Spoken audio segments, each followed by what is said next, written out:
All right. Hi, everybody. Thanks for joining us today. We are continuing on our conversation about the perfect sales process. We laid some groundwork in our first episode, part one, kind of the foundations of the meat, and then the follow up here on the right hand side being a trusted advisor, how to handle objections and problem solving, and then really where a lot of people fall short, that I would advise you to take a close look into. But I would, however, say go back to part one.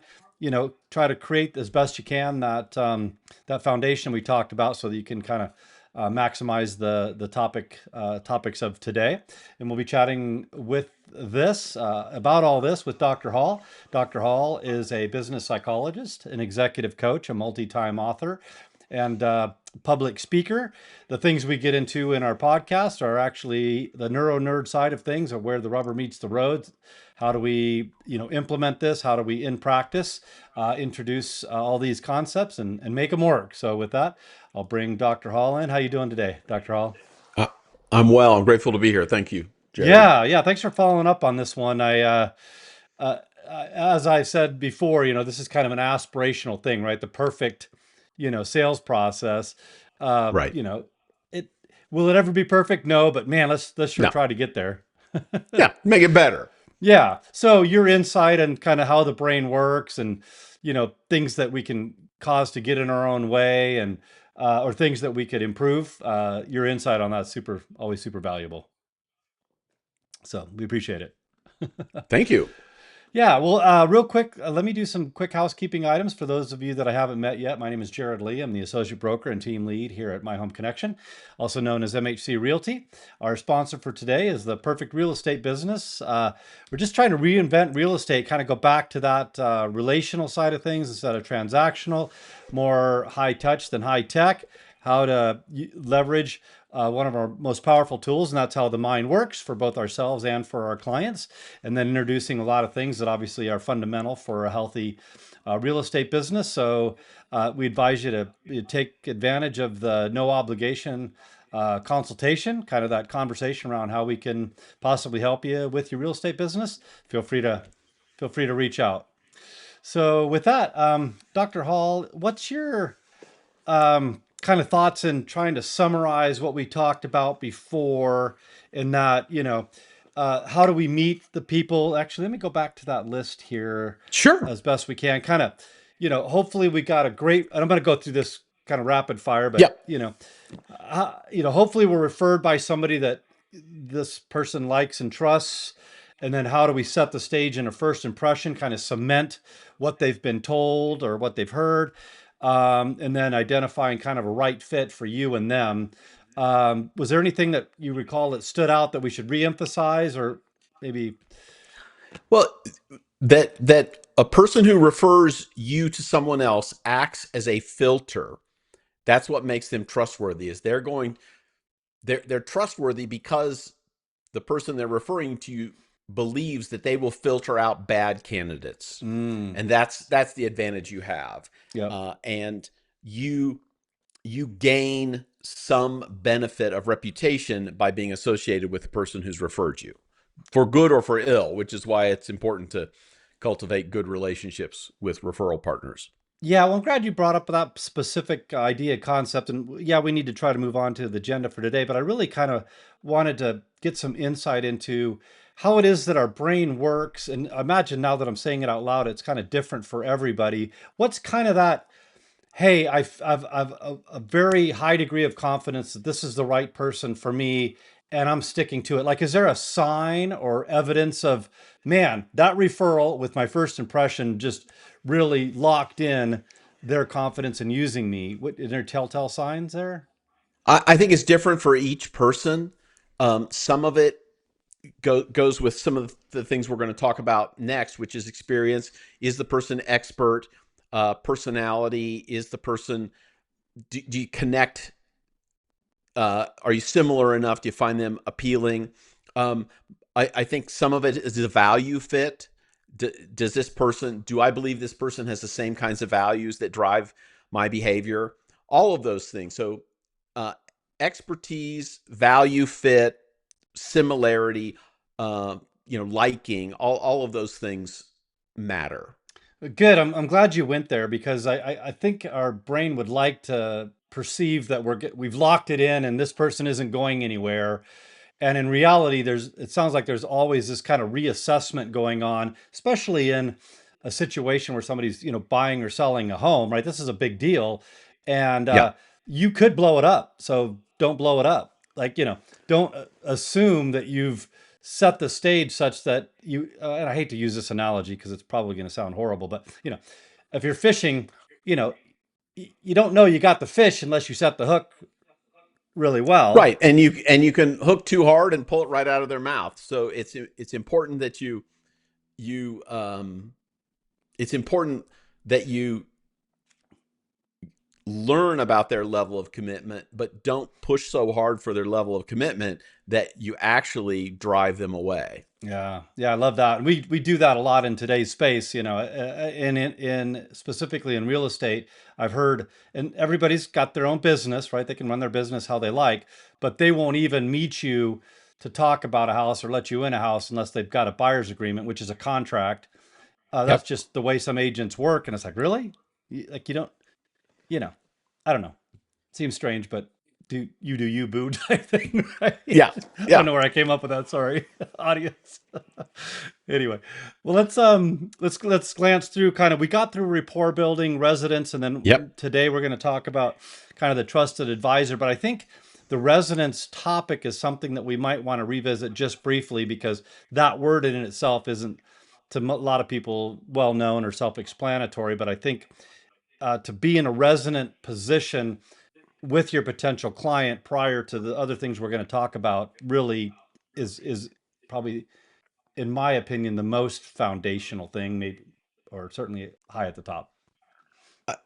I think it is important because it's a basis of influence. It's a basis of attitude change in people.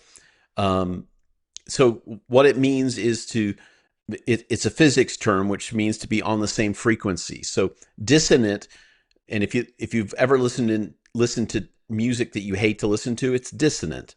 And then you listen to music that is soothing and it's easy to listen to. That's resonant. And so we think about people, dissonant people, they tend to say the wrong thing at the wrong time on a regular basis. Mm-hmm. Resonant people tend to say the right thing at the right time on a regular basis. And they're able to join you in your emotional experience so you feel understood, and then are able to draw you to a different emotional experience so that you're feeling better. And so that's what resonance is. It's joining with the same emotional frequency that you're on and drawing you to a better place. And some people would call that like a vibe, or I feel comfortable, or we Yeah, clicked, or whatever. It's like it's resonance. I love the it's analogy. resonance. Yeah, I love the yeah, analogy we've talked about as kind of the swing. You got your child or your grandchild yeah. on the swing, and you jar them at the wrong time when they're coming back, and you're trying to lean in. It's just jarring Right. versus But to get smooth. them going higher and faster, you just have to touch a little bit lightly in order to get more to get more height. And that's the soft touch that a resonant leader has. Yeah, and I think I would highly encourage any of our listeners to go back and listen to the deep dive we've done on resonance because it's a Hmm. thing, right? You really it's not something you just learn overnight or read a book and you got it. It's an No, it, right. you got it's a journey and you're going to have to learn how to get better at it. But the better you get at it is going to really put you in a position to become what we're talking about here in the way of a trusted advisor and things like that. So kind of setting aside your preferences, concerns, fears, doubts, and really, being present with the people that you have, they feel more, and maybe I'm going to butcher the words or the terminology a little bit, Dr. Hall, but kind of that they get me thing, and therefore Mhm. they can be my trusted advisor because they get me. Is that, I mean, I'm saying it kind of crudely, I'm sure, but No, I think it's a great way to people feel understood. They feel comfortable with you. Um, I had a supervisor once when I was in graduate school said, "How do you do it?" And I said, "How do I do what?" He said, Every client I've watched you work with, they're eating out of the palm of your hands. What is it that you're doing?" I don't know. I thought everybody did this. And so he observed something in me and my ability to connect with people. Yep. I have a story, and hopefully I don't regret telling the story. I'll try to keep it very short. But my ex-wife, she'd get so frustrated when I'd talk to like tech support or whatever, like calling a Mhm. utility company or the internet service provider or whatever. She's like, "Why do they listen to you?"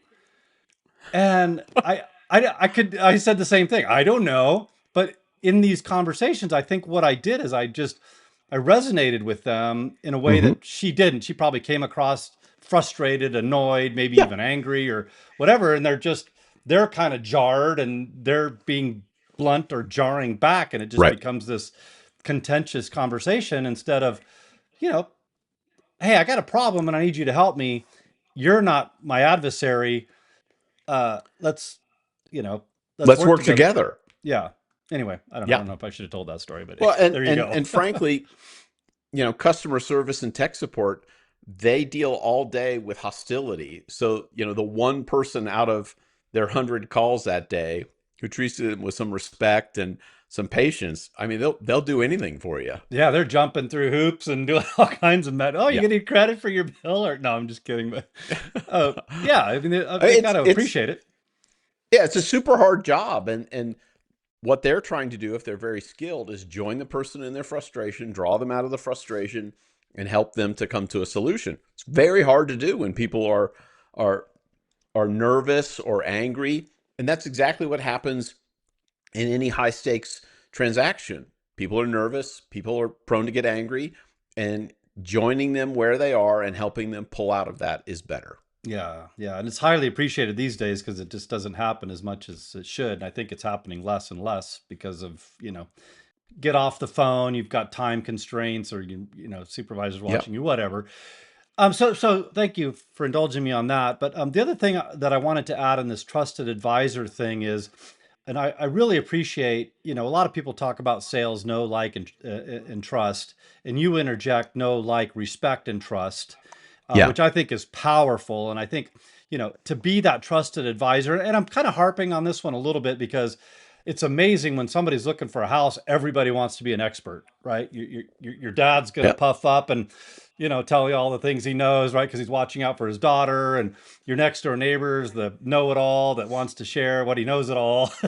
you know, And everybody's watched a TV show where they flip houses, and they know how yeah, easy it is. yeah. So to literally tell them what I just said is careful who you get your info from.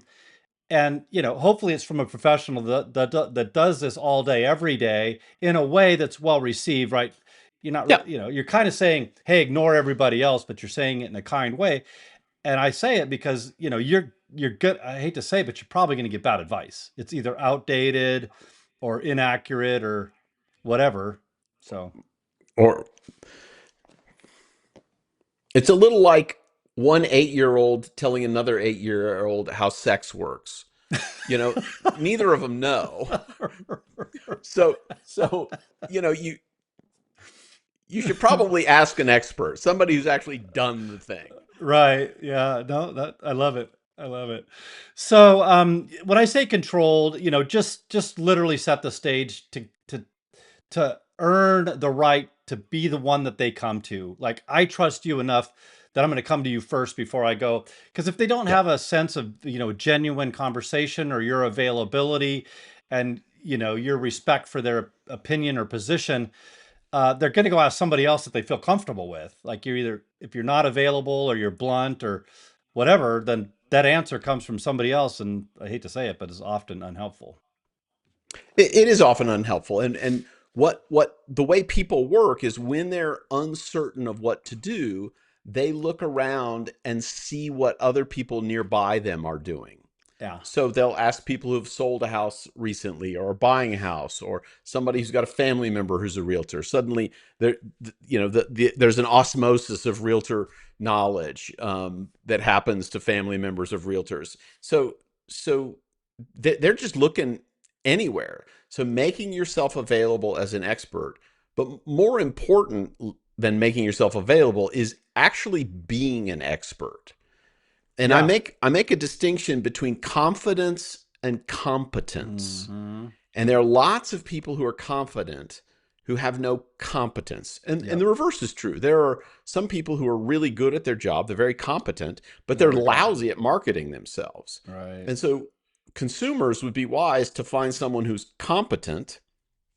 It doesn't matter if they're confident or not. It's they just have to know what they're doing. So Yeah. you as a professional, what are you doing to make yourself more competent? What are you doing to stay up to date? What are you doing to make sure you are the expert that people are hiring, not someone who took a continuing ed 15 years ago and has never looked at it since? Yeah. Yeah. So I could see, competence begetting confidence, right? The more the It more you can, know, yeah. the more you do, the more, confident you're going to be. So that kind of works on itself. So I highly advise you to be, humble and then ever learning. Like I don't Yes. know and I don't know. Just act like you don't know and learn more. And I'll give you a fear so that it pushes you in that direction as an agent or a LO. Um, and that is, what if you're not coming across competent or confident enough and they ask that next door neighbor that lost their house in the 0809 meltdown, you know, and they're Well, renting. yeah, well then you've not done a good enough job presenting your competence, your Yep. expertise, or perhaps you're trying too hard.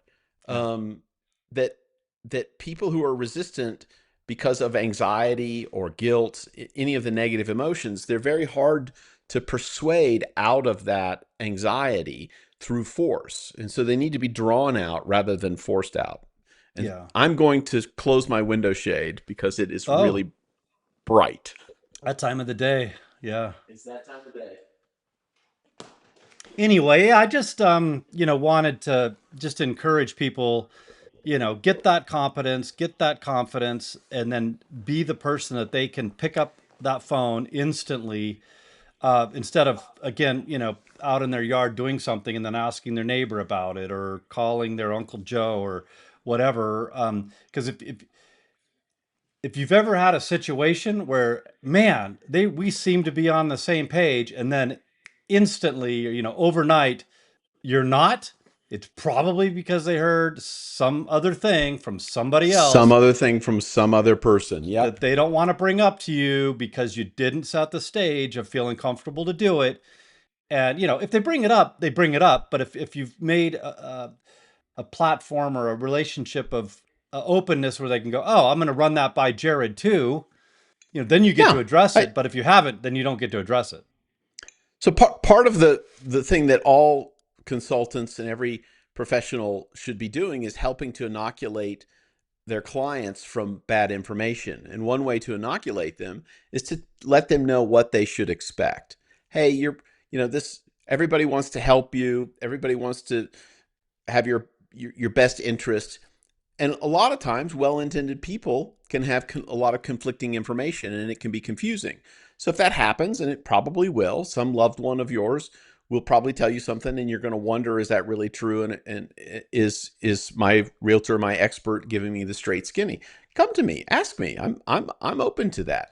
And Yeah. the more open you are to the questions, the more likely it is you can resolve their anxieties and help keep them from making bad decisions. Yeah. Yeah. And the competency side is going to help you address that. It's like, hey, I can understand where your neighbor came from.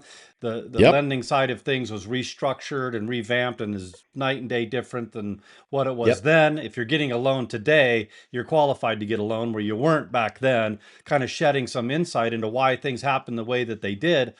Otherwise, if they don't bring it up, they're assuming that things are the same and that, things can blow up and then all of a sudden they're in this, Right. you know, catastrophic. Anyway, I won't belabor that. But anyway, just go back to the, want to make sure, be an educator, be an Yep. informer, control the narrative enough to where they come to you. And that's just going to make for a night and day difference throughout the transaction.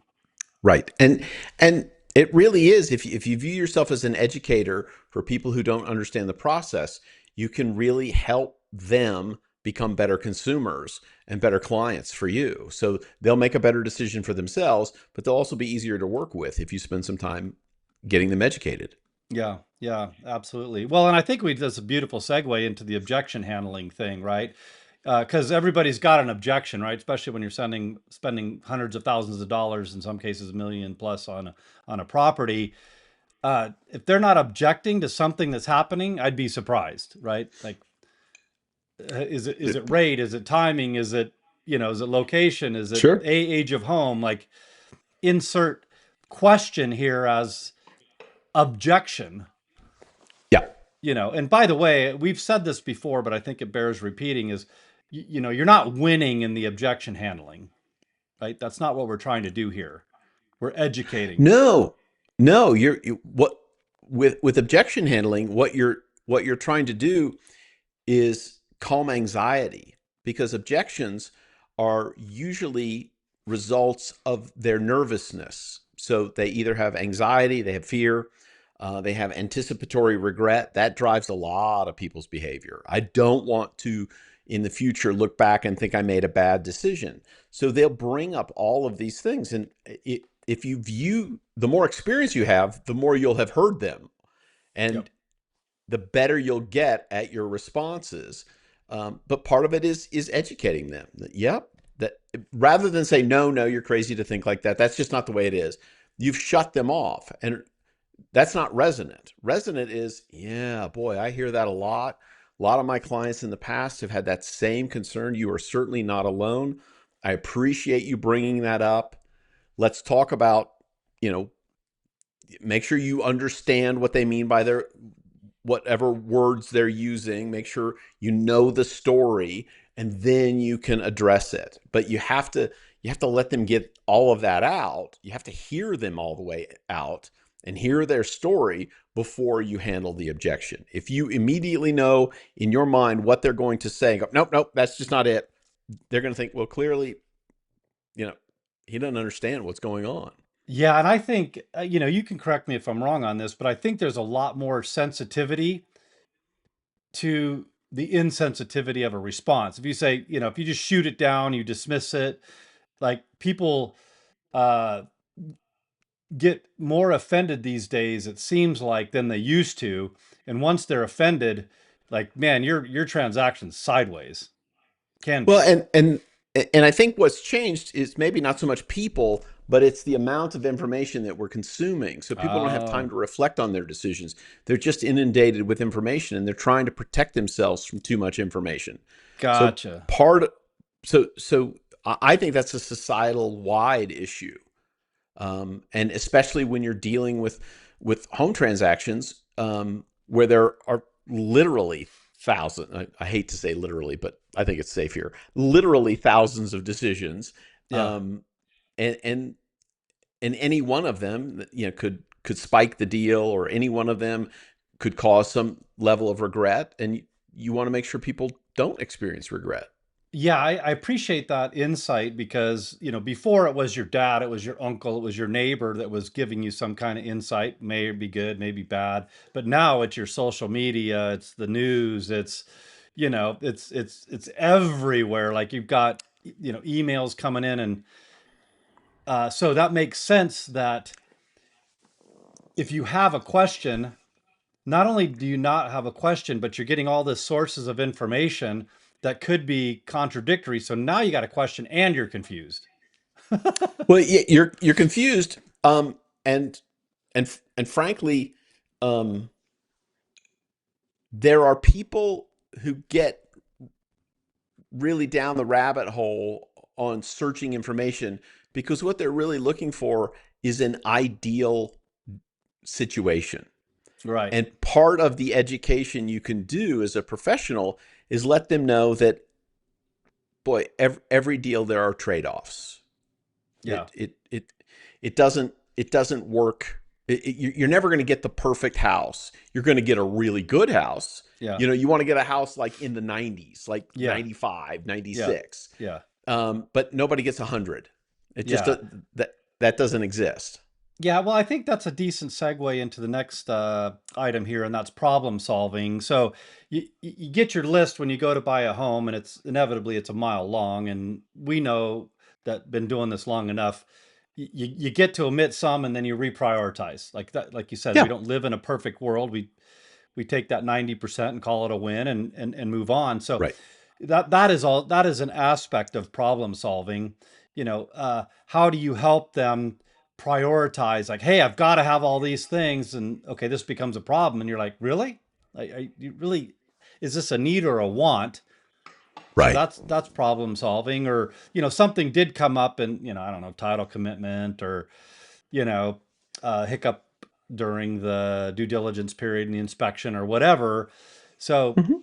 you're going to solve this problem. I think it can go back to, where did you set the stage of where your relationship's at, and are you that trusted advisor where they have a high degree of confidence you're the problem solver, you're capable. Yeah, that this boy, this is a problem I've seen before. We've been able to solve it in the past. Might cost you a little money, but it is a solvable problem. Yeah, yeah. Instead of, oh my goodness, this never happens, it must be unique to me and it's going to blow up, and now all the things that I've been doing are. Yeah, I mean, this is one of those situations where um, if they've only had zero or one or two or three different house purchases, they they haven't seen this as much as you do. They just don't have as much experience, and so that's what you bring is. Well, I've been through hundreds of closings. I've been through hundreds of handling inspection problems, and all these problems are solvable. Yeah. Yeah. Well, I like your word of inoculating them, Mhm. kind of from where they're getting information, and you can now inoculate them on being like allergic to problems. Don't flare up, don't freak out. They're Yeah. coming. Well, And that's I'll give an example from a different industry. I know a financial planner, and he said, in every 10 years, 6 years, they're going to be okay, and you're not going to call me very much. 2 years are going to be awesome, and you're going to think I'm a genius. And 2 years, you're going to think he's an idiot. The market's down. You're going to freak out. You're going to be pretty sure you're going to lose money, and you're going to be living in a van down by the river. yeah. And he always starts out that way. It's 262, 262. And when they call him when it's a bad year, he goes, "This is one of those 2 years." When they go, "You're a genius," he goes, "This is one of those 2 years." Yeah. Yeah. So he's and they go, "Oh yeah, you're right. Oh yeah, you're right." So he's willing to, when the good years come, he says, "I'm not a genius. These are just those 2 years." Yeah. And when it's bad, he's not a devil and he's Right. not stupid. It's just those 2 years. Yeah. So part of it is he's inoculated them Yeah. and he's trained them as he brought them on. This is going to happen, and you Yeah. can do that as a realtor. You can say, "Here are some of the problems that are going to happen." Some, when they happen, I'm going to tell you, I told you this could happen. Yeah, yeah. Well, and I tried to inoculate or set the stage and the expectation. I didn't Yeah, necessarily know why, but this all makes sense that um, if you're high anxiety and you're fearful or whatever you're feeling, it's usually because you feel like you're the only one, and this is the only time it's ever happened or sure. whatever. And then all of a sudden, when you hear, not only is it not just me, but it's everybody, like this happens all the time, you're like, oh, this is the status quo. This is just the way life Yeah, it's works. like I don't like it, but if this is common, okay. Yeah, when it's common, you're not being picked on. Yeah, You're just like, oh, and this professional fixes it. yeah. I mean, it's a little like a person. The first night they go out heavy drinking, they wake up in the morning with a hangover. They don't know what it is. They go, "Oh, this is awful. I'm gonna die." And people go, "No, that's just what happens when you overdrink." Right. Oh, okay, this is normal. Okay, maybe I shouldn't do that again. Yeah. But I'm not. They don't have to go to the ER. Yeah. The 10th time, they're like, hey, this is not a surprise. You did it Yeah, again. okay. I should probably cut that out if I don't want this outcome. Right. Right. But I'm not shocked feeling like I'm Yeah, got to like I'm the only one that this is happening to. call Yes. ER and get life flighted or something. Yeah. Right. Right. Well, let's transition to I hope I set the stage on this appropriately, because even after years of being in this business, I don't know if I told you, Dr. Hall, but I just went over the 20 years as a licensed agent, and I'm a little bit befuddled that it took so many years to really understand what the saying is, fortunes in the follow up. Mm-hmm. It just, like, you hear it. There's some things you hear in life, and you're just like, oh, whatever, and then you just get it, and you're like, why did it take me years or decades to get it? you know, it just does. And the fortune in the follow up, and I want to lead into this, and you can tell me the power of psychology and kind of how it works and how it cements the Sure. foundation for a good, healthy real estate business. And that is, um, we want repeat and referral business. Mm-hmm. I don't want to make calls. I don't want to be Mr. Marketer. I don't want to be chasing business in the latter years of my real estate career. I want people calling me, and I want to have, and as we talked about, the repeat and referral business, which is the healthiest business. But if you don't have follow up, you just lost kind of the majority of everything you did to set the stage for that repeat and referral business. Like, oh, we closed on my home and I never heard from them again. Like, what's that about? Like, I don't know. Anyway. Well, the cost, if you look at marketing, the cost of gaining a new client is X, whatever that is. It's Mm-hmm. X. Mm-hmm. The cost of retaining a prior client to that same product is like 1/3 X. So if let's use Mercedes as an example. You see a Mercedes ad, right? Mm-hmm. You should tell yourself 30% of the people that ad is directed to are who? Uh, Mercedes owners. oh, yeah. Because every time they see a Mercedes commercial, it reminds them, I made a good decision to buy this Mercedes. Yep. Whatever your car brand is, Yep. 30% of the people who are watching it, what it's doing is helping them feel better about their prior decision. Yeah. And that's what follow up does. Human beings like to be consistent. They Mm-hmm. like, once they've made a decision, to be proved that they made a good decision. Yeah. So if you do a great transaction for a person, never follow up, they're not reminded, I made a really good decision using that person. Yeah, and actually they could lean in the other direction. I made a bad decision because they ghosted me and I thought we were friends, or I thought we were close, or Yep. whatever. Like, they were Yep. just there to help me buy or sell a house, and now they're gone. So they're Yeah. They're selfish, just, or insert yeah, it. they were they were mercenary. They were just in it for the money. I'm just another useful idiot. Right. Exactly. Yeah. Well, and I'll Whatever try. they tell themselves.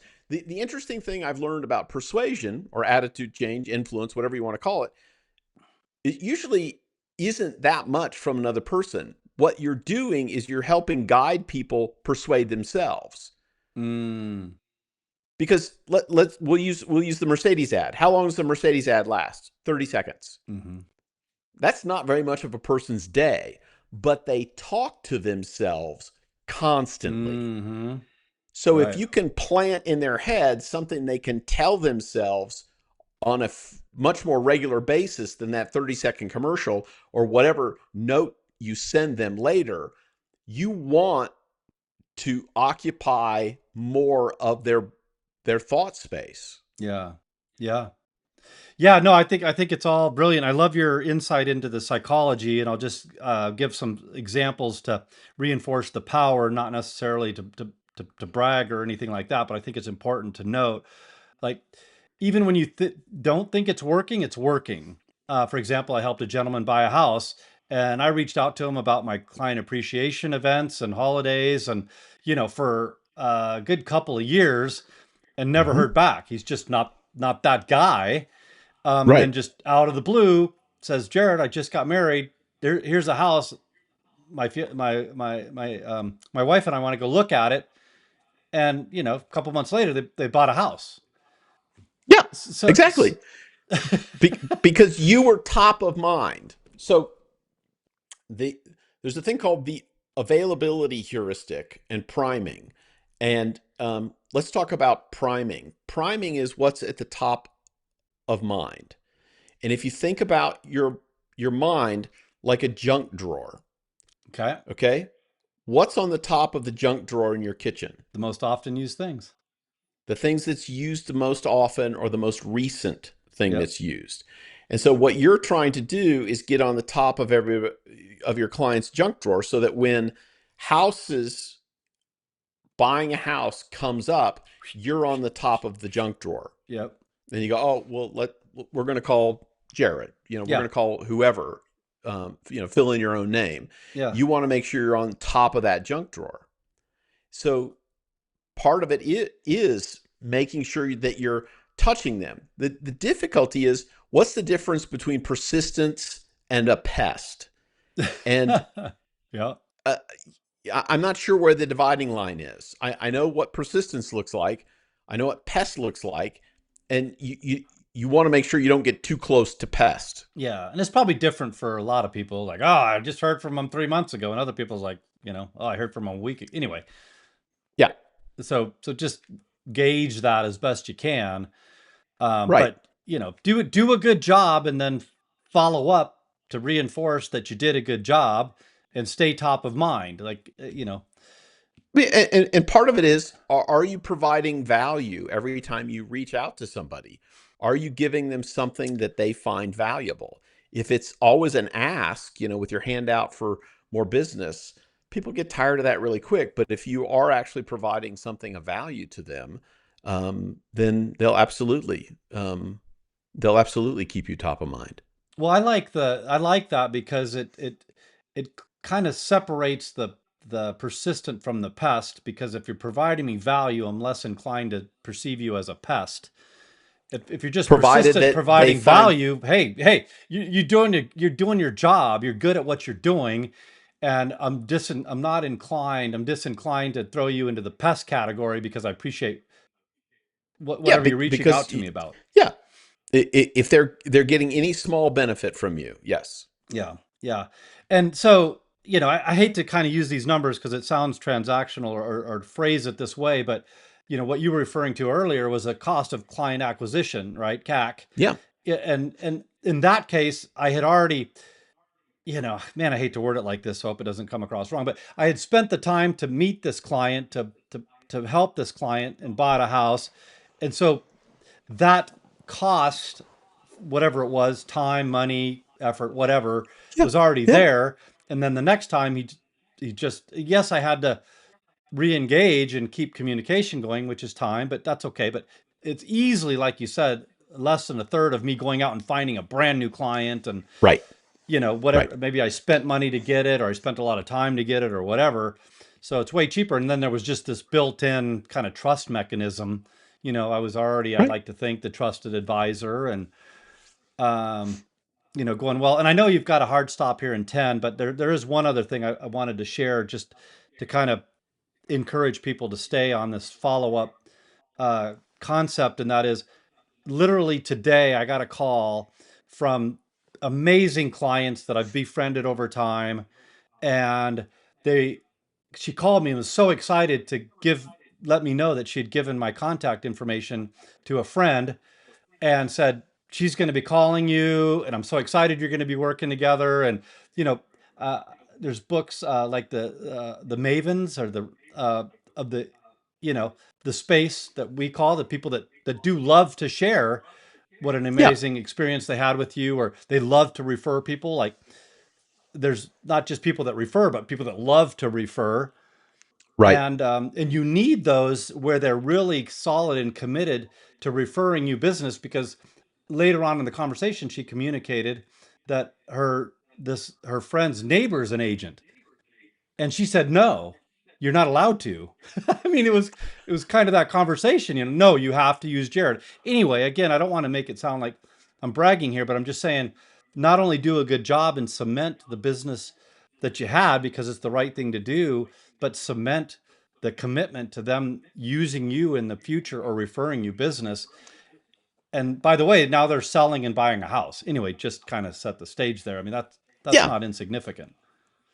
No, it's very significant. The the if you look at a book called The Tipping Point by Malcolm Gladwell, he divides, if you want to spread an idea, or and the idea being, hire Jerod or whatever, insert your own name.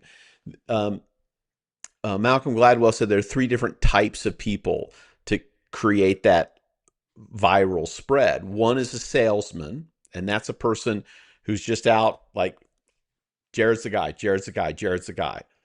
There's the maven, and the maven is the disinterested party who doesn't have skin in the game, but is considered an expert. And so this is why, people read certain movie reviewers before they go to see a movie. That's a disinterested expert. And then the last is a connector. And a connector is a person who knows a disproportionate number of people and tries to connect them. And there are people who meet lots and lots of people and they like to connect them. And so you look for who are people in the world who know a disproportionate number of people. Most of us, we run with about 100, 150 people that we know on a first name basis. Connectors know about 1,000. Oh, wow. 10x. And they know on a Wow. first name basis almost Okay. 10x. Yeah. So I'll give you some good examples of connectors. Barbers and hairdressers. Yeah, sure. They They talk to a lot of they people. they talk to a lot of people. Barbers more than hairdressers because women's hair takes longer than men's hair. So barbers just churn through more heads Yeah. than women, but hairdressers also are a great choice. But anybody who knows a disproportionate number of people, if they can be on your side, they'll connect you. Yeah. Yeah. I love it. Anyway, I didn't mean to beat a dead horse on the fortunes and the follow up, but really it is. It's just, It is what kind of business are you it's building? it's just less time consuming and less expensive to follow up. And so if you're fortunate that you've been in the business for a long time, let's say a third of your clients become repeat clients. Well, over the course of your life, a third of all of the number of your clients who repeatedly give you business, that's a good business. That's a good business. Yeah. And by the way, these are That's, people you liked being around. You've kind of yes. qualified them as we talked about in the first episode, and there's a good fit. And I haven't talked to this individual yet, but I have a high degree of confidence we're going to connect real well because they're probably, Yep. similar people. And I'm excited to work with them Yep. because I really appreciate these folks. I mean, they're just great people. Yep. So anyway, as I said, I want to be sensitive to your heart stop here, but I Thank totally you. appreciate your insight into all this. But we do want to make sure folks know how to get a hold of you and where your resources are. Yeah, you can reach me at, probably the easiest way to find out more about me is at my website, drrogerhall.com, drrogerhall.com. On it, you can find my online courses, my books, and you can find out about my executive consultation work with company leaders and leadership teams. So it took a while to load this up here, but I did want to give people some insight into what you're referring to. So obviously your primary page to learn more about you, the Yep. published books that you have, they're all on Amazon other than DIY Leader Brain, correct? Because which is another. Yeah, DIY Leader Brain is coming out. I'm still working on it. Gotcha. Okay. And then I've got some quizzes that folks can take on there as well. Yep, yep. The freak out quiz and the worryometer, and those will guide you to an online course called the Freak Out course if you're trying to overcome anxiety or fear. Love it. Love it. All good stuff.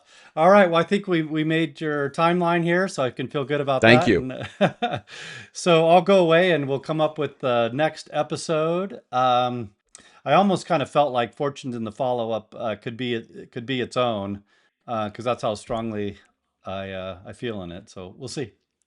We'll see. We'll see. Well, thanks for having me, Jerod. Absolutely. Thanks, Dr. Hall, and everybody. We'll wish you a blessed one. Take care.